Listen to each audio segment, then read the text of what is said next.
आइए अब आगे की आपको मेरी पूजा दिखाती हूँ। आपने कल मेरी पूजा देखी थी कि मैंने सब चंदन रोली दीप धूप सब किया था।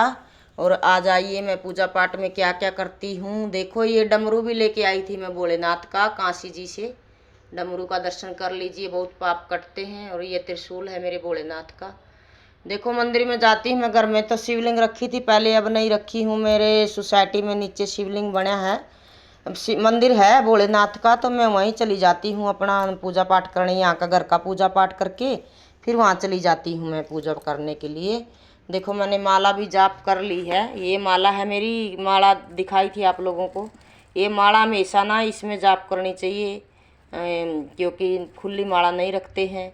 और देखो ये मैंने दुर्गा सप्तशती कर ली है, और ये कर ली है दुर्गा सप्तशती करके ये आखिरी में इसका क्षमा प्रार्थना करते हैं आरती के बाद, इसीलिए खुली रखी हूँ इसको। और ये मैंने रखी है गीता। ये गीता क्योंकि गीता आपका पाठ रोज करना चाहिए। ऐसे भी विशाख चल रहा है, विशाख में विशाख महात्म पढ़ना चाहिए, लेकिन गीता का पाठ पितरों के लिए जरूर करना चाहिए। पितरों की मोक्ष होता है। और 7वां अध्याय मेरी गीता में आज आया है। 7वें अध्याय में देखो लिखा हुआ है, कोई था एक सेठ, वो ब्राह्मण था, वो वेश्यावृत्ति करता था। ब्राह्मण के घर में जन्म लेके भी उसने वेश्या का गमन किया। और उसका ना फिर वो एक दिन उसने 4 शादी की। इसमें आया है गीता में, आज मेरे 7वें अध्याय में आया है। देखो 7वें अध्याय में आया है। क्या है कि 7वें अध्याय में मैंने आज पढ़ा है, इसलिए मैं आपको सुना रही हूँ। पहले मैंने देखो पूजा पाठ की और फिर आज सब दिखाई आपको, कल देखी होगी आपने वीडियो। और अभी ये 7वें अध्याय का पाठ सुना रही हूँ मैं आपको। माला जाप कर ली है, सब हो गया है मेरा पूजा पाठ। ये जाएगा सूर्यनारायण भगवान को, इसमें गुड़ डाल ली हूँ, पुष्प डाल ली हूँ। ये बार रखूँगी लोटा वही। और ये जाएगा शिव गुरु को, शिव भवानी मैया को। मंदिर में नीचे लेट हो जाती हूँ तो जल चढ़ा के आ जाती हूँ। और अगर लेट नहीं होती हूँ तो चंदन रोली सब लेके जाती, पुष्प जल। आज थोड़ा लेट हो गई हूँ इसलिए सिर्फ जल लेके जाऊँगी। उसमें लाल चंदन डाल ली हूँ, और काली मिर्च और काले तिल डाल ली हूँ। विशाख चल रहा है, काले तिल और काली मिर्च डालना चाहिए। तो 7वें अध्याय में मेरे भक्तों ये आया है। मेरी छोटी बड़ी बहनों सुनो ध्यान से, आज सुनने की बात है, बहुत अच्छी बात है। मेरे 7वें अध्याय में ये आया आज गीता के पाठ में। एक वो था, ब्राह्मण था, वो ब्राह्मण के घर में भी जन्म लेके वेश्यावृत्ति करता था, गंदे गंदे काम करता था। वो एक दिन वन में जा रहा था घूमने के लिए ऐसे ही, तो उसने एक सर्प ने काट लिया तो उसकी मृत्यु हो गई। तो वो जाके उसमें मृत्यु होने के बाद प्रेत योनि में चला गया, क्योंकि जो गलत काम करेगा वो तो प्रेत योनि में ही जाएगा भाई। उसको मोक्ष कहाँ से मिलेगा? मोक्ष देने वाले कौन होता? भगवान भी, परमात्मा भी। देखो भगवान की कोई गलती नहीं होती है। भगवान भी जो जैसा कर्म करता है इंसान ऐसा ही पाता है, ऐसा कर्म करेगा ऐसा ही फल पाएगा। तो उसने ब्राह्मण के घर में जन्म लेके भी गलत काम किया तो उसने ऐसा ही फिर पाया। और तो उसका फिर जन्म हुआ उसके यहाँ 7वें अध्याय में। देखो ये आया है आज मेरे इसमें गीता में। वो सर्प बन गया। सर्प बनने के बाद फिर उसने उसका धन गड़ा हुआ था, बहुत सा धन कमाया था उसने। वेश्यावृत्ति करता था, गंदे गंदे काम करता था, तो उसका धन उसके गड्ढे में गड़ा हुआ था अपने घर में। और वो मर गया तो फिर क्या करे? और सर्प बन गया, और सर्प बन के उस प्रेत योनि में रहने लगा। तो उसके बेटे थे, उसके बेटे के सपने में आके एक दिन बोला कि बेटा मैं तो प्रेत योनि में गया हूँ, मेरे को मुक्ति दिलवाओ आप, क्योंकि मैं यहाँ धन गड़ा हुआ है।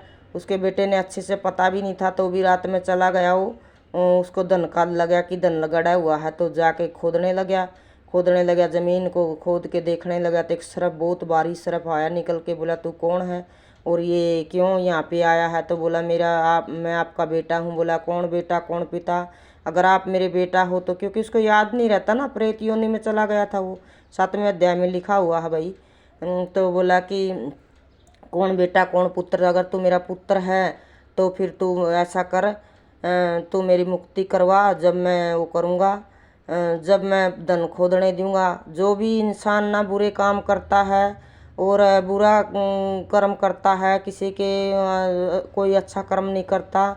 देखो ये ज़रूरी नहीं है कि तुम राम का नाम लो, पूजा पाठ करो, वो कोई ज़रूरी नहीं है। आप सच्चे मन से रहो, किसी की आत्मा मत दुखाओ और किसी का धन मत ले, किसी को बुरे कर्म मत करो। बस यही अपने घर में सुख शांति से, जिस आप पे किसी की हेल्प होती है तो कर दो, नहीं कर होती तो रहने दो, कोई ज़रूरी नहीं है।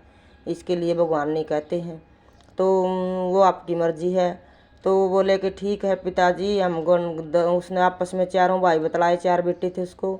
तो उसने देखा कि उनके पिताजी तो चले गए, फिर सर्प योनि में थे, एक तरफ पड़ गए जाके, और उन्हें धन का खोद दिया। धन खोद के उनके बेटे अच्छे थे, उन्हें सदा व्रत करवाए।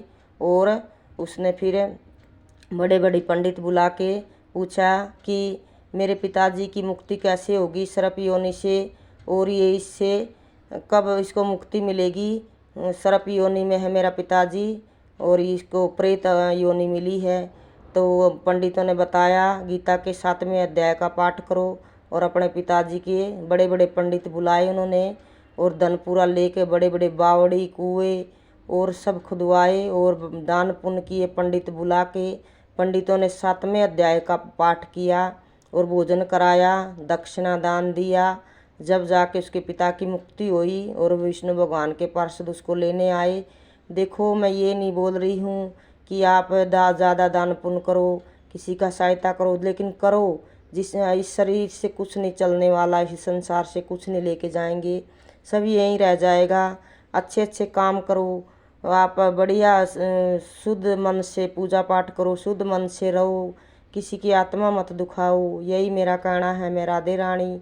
देखो मैं ज़्यादा पढ़ी लिखी नहीं हूँ, फिर भी भगवान की दया से, भगवान भोलेनाथ और मैया रानी की कृपा से, देखो माँ जगदम्बा की दया से मैं हिंदी वाला सब थोड़ा थोड़ा पढ़ लेती। गलती सलती हो जाती है, माफ़ करेंगे मेरे भगवान को तो सब पता है, क्षमा करेंगे। 7वां अध्याय में ये वर्णन आज आया है और मेरी पूजा पाठ यहीं चलती रहती है ऐसे ही। और देखो मैं करती रहती हूँ, यही काम है मेरा, पूजा पाठ करने का ही। यही मेरा घर का काम भी अपना करती हूँ, पूजा पाठ में भी मैं कर लेती हूँ। भगवान की कृपा से आरती करूँगी और उसके बाद, क्योंकि ओम जय जगदीश सारे आरती करके ही गीता बंद करूँगी, बीच में नहीं करते। और ये दुर्गा सप्तशती रखी है, ये पढ़ी हूँ, तो इसको क्षमा प्रार्थना करके बंद करते हैं, ऐसे नहीं करते। माला जपी हूँ, ये मेरी पूजा पाठ थी। रोज़ की मंदिर जाऊँगी, नीचे पूजा पाठ करके आऊँगी, उसके बाद चाय पानी पीऊँगी। छोटी बड़ी बहनों बताना मेरी पूजा पाठ आपने कैसी लगी, कमेंट करके बताती रहना। अगर आपको कुछ चाहिए, गणेश भगवान की कथा कर ली हूँ, और मैं ऐसे भी रोज़ 5 कथा करती हूँ, 5 कहानी करती हूँ और पूजा पाठ करती हूँ मेरा रोज़ का। और ये दुर्गा सप्तशती पढ़ती हूँ और ये दिया बत्ती सब करके चाय पानी अभी पियेंगे। चलो सबको राधे राधे, बहुत बहुत धन्यवाद होगा आपका। और 7वें अध्याय का पाठ है, अगर किसी के पितरों की मुक्ति नहीं हो रही हो तो 7वें अध्याय का पाठ कराओ और उनको फिर 7वें अध्याय का पाठ करा के पंडितों से उसको फिर संकल्प कर दो अपने पितरों के योग्य कि हे पितृ देवता, हे भगवान नारायण, आपको साक्षी मान के हमने ये 7वें अध्याय का, क्यों ये पंडित लोग खुद ही कर देंगे, ऐसी बात नहीं है। पंडित लोगों से नहीं करा सको तो अपने से कर लेना। 7वां अध्याय का पाठ करके, गीता ऐसे वैशाख महीना चल रहा है, रोज़ पढ़नी चाहिए। और वो तर्पण पितरों को कर देना चाहिए। पितरों का दिन रहता है वैशाख महीने में, तो उसको फिर तर्पण कर देना बड़े बड़े पंडितों को, जिसका भाई भगवान ने दिया है पैसा, वो तो बड़े बड़े पंडितों उसको बुला के तर्पण करा दे। लेकिन हमारे जैसे लोग जो हैं वो अपना खुद कर लें। भाई हमने पंडित के घर में जन्म भी लिया, कर भी सकते हैं हम लोग, क्योंकि हम लोगों को भगवान ने ये शास्त्र वेद पढ़ने का के लिए ही यहाँ धरती पर जन्म दिया है। पंडित लोगों का ये हक है, पंडित ही लोग कर सकते हैं, दूसरी जात के लोग देखो कर नहीं सकते, शास्त्र वेद नहीं पढ़ सकते। पंडितों से पढ़ाएं और अपने पितरों को मोक्ष दिलवाएं।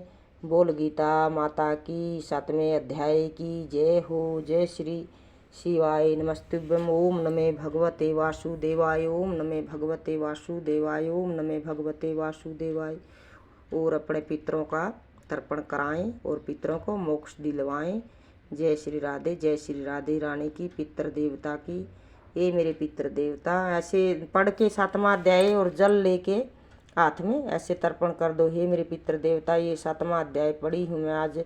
नारायण भगवान आपको साक्षी मान के मेरे पितरों को मोक्ष देना, हमें आशीर्वाद देना, सुख शांति देना। बोल जय हो। नारायण हरि की जय हो।